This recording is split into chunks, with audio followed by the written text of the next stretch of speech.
ഞങ്ങളുടെ ചാനലിലേക്ക് സ്വാഗതം. ഈ ആനിമേഷനിൽ ഷേപ്പർ മെഷീൻ നിർമ്മാണ പ്രവർത്തനത്തെയും കുറിച്ച് നമ്മൾ പഠിക്കാൻ പോകുന്നു. ക്രാങ്ക്, സ്ലോട്ട് മെക്കാനിസം എന്നിവ ഉപയോഗിച്ച് ഷേപ്പർ മെഷീൻ റൊട്ടേഷനിൽ നിന്നും റെസിപ്രോക്കേഷൻ ചലനത്തിന് പിന്നിലെ മെക്കാനിസവും പഠിക്കുക. ഷേപ്പറിന്റെ പ്രധാന ഘടകങ്ങൾ ചിത്രത്തിൽ കാണിച്ചിരിക്കുന്നു. Base, Ram table, auto feeder, tools post, Ram adjuster എന്നിവയാണ് ഷേപ്പർ മെഷീനിന്റെ പ്രധാന ഘടകങ്ങൾ. ഷേപ്പർ മെഷീൻ ടൂളിൽ മുന്നിലേക്കും പിന്നിലേക്കും നീക്കുക. വർക്ക്പീസ് സ്ലൈഡ് ടൂൾ പോസ്റ്റ് മുകളിലേക്ക് താഴേക്ക് നീക്കി മെഷീൻ നേരായതും ചരിഞ്ഞതുമായ ജോലികൾക്കായി 45 ഡിഗ്രി വരെ തിരിക്കുക. അവയുടെ മൊമെന്റ് വളരെ അത്യാവശ്യമാണ്. ലിവർ തിരിക്കുന്നതിലൂടെ നമുക്ക് മേശ ഇടത്തുനിന്ന് വലത്തോട്ടും വലത്തുനിന്ന് ഇടത്തോട്ടും നീക്കാൻ കഴിയും. അടിയിൽ സ്ക്രൂ ക്രമീകരിക്കുന്നതിലൂടെ മേശ മുകളിലേക്കും താഴേക്കും നീക്കുക. ഈ ലിവർ മെക്കാനിസം ഉപയോഗിച്ച് നമുക്ക് മേശയിലേക്ക് ഓട്ടോമാറ്റിക് ഫീഡ് നൽകാം. പുള്ളി മധ്യത്തിൽ നിന്ന് ലിവർ എൻഡ് നീക്കി ഡെപ്ത് റേഞ്ച് ക്രമീകരിക്കുക. ഇപ്പോൾ നമുക്ക് റാമിന്റെ ഫ്രണ്ട് ബാക്ക് ചലനത്തിന് പിന്നിലെ മെക്കാനിസം കാണാം. ഷേപ്പറിനായി ഉപയോഗിക്കുന്ന ക്രാങ്ക്, സ്ലോട്ട് മെക്കാനിസം. ഷേപ്പറിൽ റൊട്ടേഷൻ ചലനത്തെ സ്ലൈഡിംഗ് ചലനമാക്കി മാറ്റാൻ ഉപയോഗിക്കുന്ന ക്രാങ്ക്, സ്ലോട്ട് മെക്കാനിസം.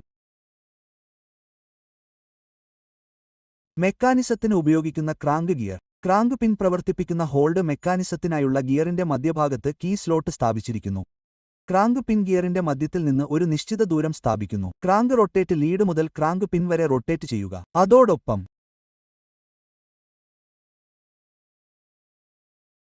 റാമിന്റെ സ്ട്രോക്ക് നീളം ക്രമീകരിക്കുന്നതിന് ക്രാങ്ക് ഗിയറിന്റെ മധ്യത്തിൽ നിന്നുള്ള ക്രാങ്ക് പിൻ ദൂരം ക്രമീകരിക്കാം. ഇപ്പോൾ ക്രാങ്ക് പിൻ ബ്ലോക്കുമായി ബന്ധിപ്പിച്ചിരിക്കുന്നു. ഇപ്പോൾ സ്ലോട്ട് ലെവൽ ഗൈഡ് പിന്നിലും ബ്ലോക്കിലും ഉറപ്പിച്ച് ഒരു അറ്റം ഹിഞ്ച് ചെയ്ത് ഒരു അറ്റം ഫ്രീ ആക്കി ബ്ലോക്ക് ചെയ്യുക. ഇപ്പോൾ ക്രാങ്ക് റൊട്ടേറ്റ് സ്ലോട്ട് ചെയ്ത ലിവർ മുന്നിലും പിന്നിലും നീക്കുക. ഇപ്പോൾ സ്ലോട്ട് ചെയ്ത ലിവറിന്റെ സ്വതന്ത്ര അറ്റത്ത് റാം ബന്ധിപ്പിച്ചിരിക്കുന്നു. അതിനാൽ ക്രാങ്ക് തിരിക്കുമ്പോൾ റാമിന് മുന്നിലും പിന്നിലും നീങ്ങാൻ കഴിയും. അതിനാൽ ഇപ്പോൾ റാമിന് അനുയോജ്യമായ വർക്ക് നീളത്തിനായി കാണിച്ചിരിക്കുന്നതുപോലെ ഒരു നിശ്ചിത ദൂരം നീക്കാൻ കഴിയും. കൂടുതൽ നീളത്തിൽ പ്രവർത്തിക്കണമെങ്കിൽ നമുക്ക് ക്രാങ്ക് പിൻ മധ്യഭാഗത്ത് നിന്ന് അകറ്റി ക്രമീകരിക്കാം. ഇത് സ്ട്രോക്ക് നീളം വർദ്ധിപ്പിക്കുന്നതിലേക്ക് നയിക്കുന്നു.